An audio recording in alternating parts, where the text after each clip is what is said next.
What's good, y'all? It's your boy Ross back at it again with another video. So we got to talk about what happened on this episode of Monday Night Raw. This was a fun episode. A lot of crash outs happened on this show, and I'm not gonna lie to you, it was very entertaining. They are literally hyping up the January 6th episode of Monday Night Raw on Netflix as to be a very big event, and I'm looking forward to seeing how things play out for sure. So we got to start talking about how the show kicked off. Also, I believe this episode was double taped. They started the show technically at 6 o'clock, but they didn't show any of the footage until 7 o'clock. So it was already kind of pre-taped. I think they're doing a double taping because next week's Monday Night Raw, most of the people, the wrestlers are going to be trying to be with their family for Christmas, which I think is awesome. So it'll be a situation where we'll see some of the footage that they taped tonight next week. So I think that's pretty cool that the wrestlers get a chance to spend Christmas and, and get to enjoy their family time, because they need that break.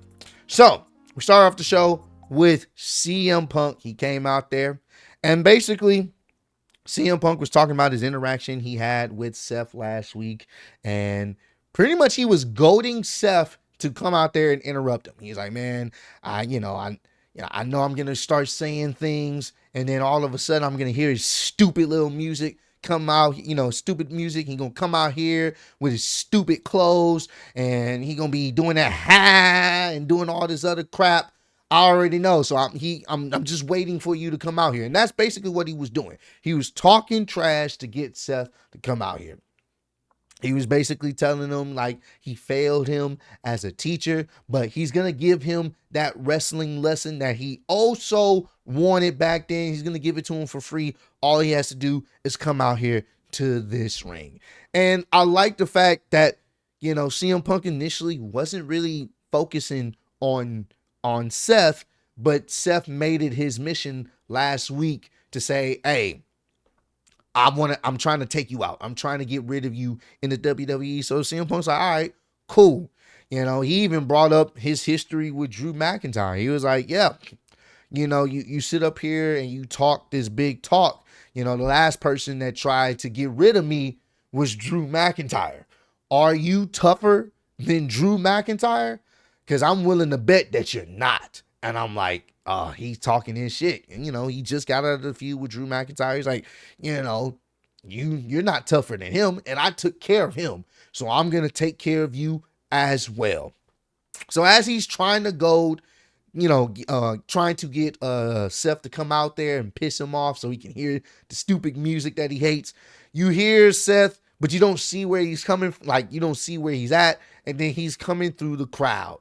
Oh, whatnot. He sees CM Punk in the ring, and he's like, oh, look at that. There's an asshole down there. No matter how far up I am, I still see an asshole down there. And they have their back and forth, and I love the fact that, CM Punk did admit that he did ghost him, but that's in the past. He didn't really give a reason why. He just admitted that he did. But Seth, also put out there, he's like, look, while you left, I was putting this company on my back. And the one thing that you don't have is more WrestleMania main events than me. And that's the thing. CM Punk doesn't have a WrestleMania main event. That is one of the things he has explicitly said that he wants to have, and one of the reasons why he came back. So obviously they keep bringing that up in the story. I do think that's the route we're getting. If CM Punk can stay healthy, fingers crossed, I do think we're getting a CM Punk main eventing, most likely with Seth Rollins. I think that would be a pretty fire main event. So CM Punk is done talking. Seth is done talking. So they meet in the crowd and they start brawling. It was fantastic.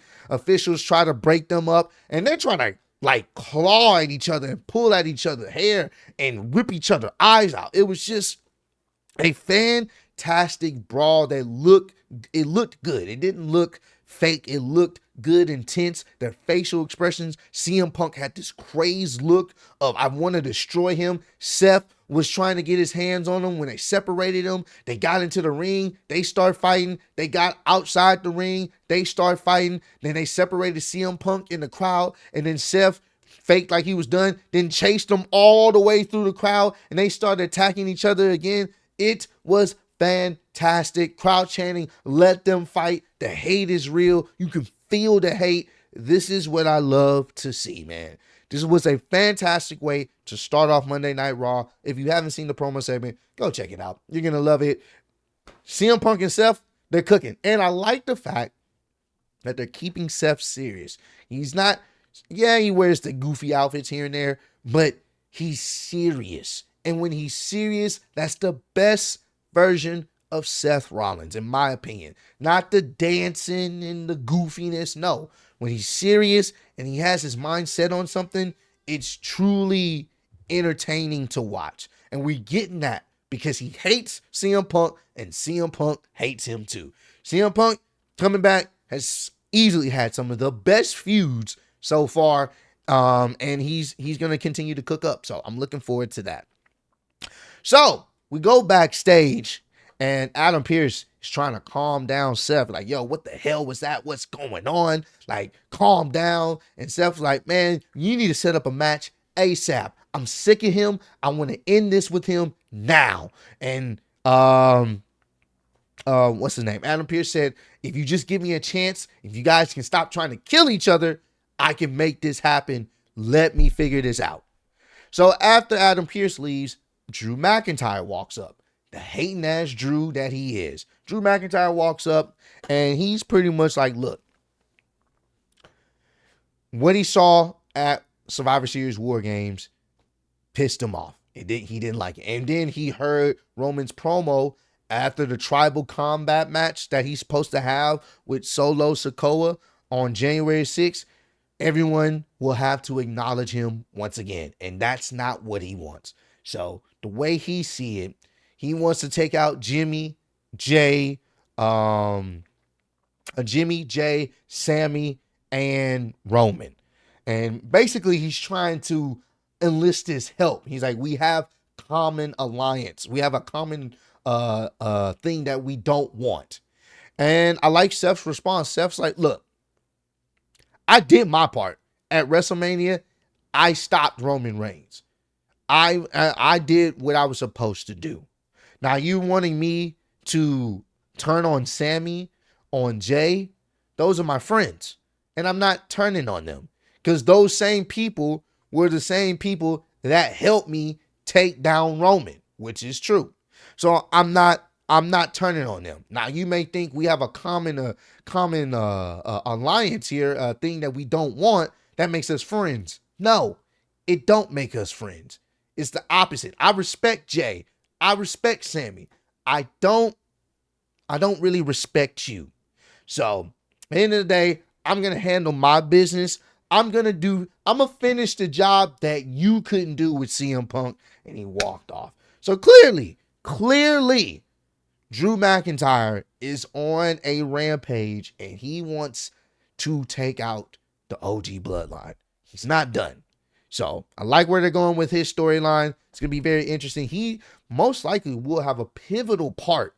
I can easily see him having a pivotal part in this bloodline tribal combat. I think he may be one of the people that cost Roman Reigns the match. I'm being dead serious. I think he may be one of the people that will cost Roman Reigns the match. I think he's going to interfere, but we'll see how everything plays out in leading up to the January 6th episode of Monday Night Raw. Next, we got to talk about Finn Balor. Finn Balor, he was seething. He was upset because he didn't win the World Heavyweight Championship. So the rest of the Judgment Day is in their room, and you know everybody else is pretty happy and good. And JD's like, man, where were y'all? Why y'all didn't help me? I could have used y'all help when I was facing Gunther and Damian Priest. It was 2-on-1 out there. And Liv was like, well, we didn't think you had it. I mean, we didn't think you needed our help. We figured that you had it under control. Like, we listened to you. Everybody wins. We all thought you was good, but That's fine. Don't worry about it. Y'all have y'all match against the War Raiders tonight, so I'm sure y'all will do fine. You know, after all, when we listen to you, everybody wins. So I like the fact that they're being condescending, and Liv is doing that too. She's facilitating. Everyone's yeah. When we listen to you, you're good. You know, that I can appreciate that. That's what makes this so entertaining to me. I know some people don't really care about the Judgment Day still now, but I like this little infighting because you see they're being condescending. You can see they're being fake nice to each other. And Finn's not really liking it. So I'm very interested to see how things are going to play out even next week, but we'll get to that at the end of my review. So we get the news that Seth Rollins and CM Punk will have their one-on-one match on the January 6th episode of Monday Night Raw on Netflix. It had already been leaked a couple days ago, so you know the cat was already out the bag, but they made it official, and it looks like this January 6th episode is to be stacked. Definitely stacked. Looking forward to it. And we should have a good time on that show, so I can't wait to see it. So Seth was going to get interviewed backstage on how does he feel about that. Seth seems happy. That's exactly what he wanted. But in the background, you see Drew McIntyre. He's walking up on Seth. It don't look like he's, going to be giving Seth some pep talk. It looks like he's about to essentially attack Seth without Seth knowing, and all of a sudden, Sammy comes out of nowhere, blindsides Drew McIntyre. They start brawling. The hate is real. You love to see it. They're going at each other. They're tearing at each other. It's fantastic. I love that. Sammy said, "I'm not done. You ain't taking me out." And it looked like he was about to take out Seth. And it seems like Sammy's going to be trying to get his revenge on Drew McIntyre. Love this. Love where they're going with this. Can't wait to see how that's going to play out as well. And we get to the end of the show. I wanted to talk about, obviously, what happened with the Raw tag titles being put on the line against the War Raiders. And they had a nice video package for the War Raiders talking about the various injuries that they had to deal with to get back to that point. And it was very touching to see, them dealing with the surgeries to get back into the ring. You kind of could tell there's no way they have these guys lose. They put in this vignette, and they talked about how the Judgment Day tried to end their careers, and they're going to make things right. So they had a pretty good match in the main event. Nice, decent false finishes here and there. And Judgment Day was banned. They were banned ringside. So it was only Finn Balor and JD. Those were the only two people that could be involved. So towards the end of the match, he tells JD to get a chair and basically to distract the referee. And Finn Balor was going to go get himself a chair while the referee was distracted. But that's when all of a sudden, as he's trying to pull the chair from the timekeeper's area, he sees someone, and it's Damian Priest in a black jacket. I'm telling you, if you have on black, you're just inconspicuous. No one can see you. So he ends up pulling him into the barricade to get the chair away from him.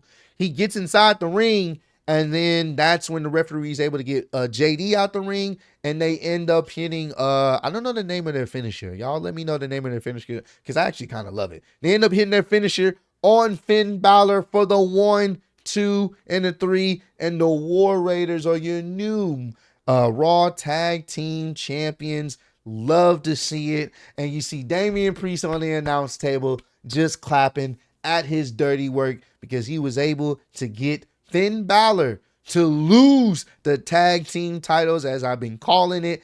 And now we're on a collision course. Finn Balor, Damian Priest, one more time to finally end this feud. I don't know where this match happens. I know some of y'all really don't care about it, but we're finally going to get the conclusion to this whole situation. And it's going to be really interesting to see what they have to say to Finn Balor now that he's not the tag team champion.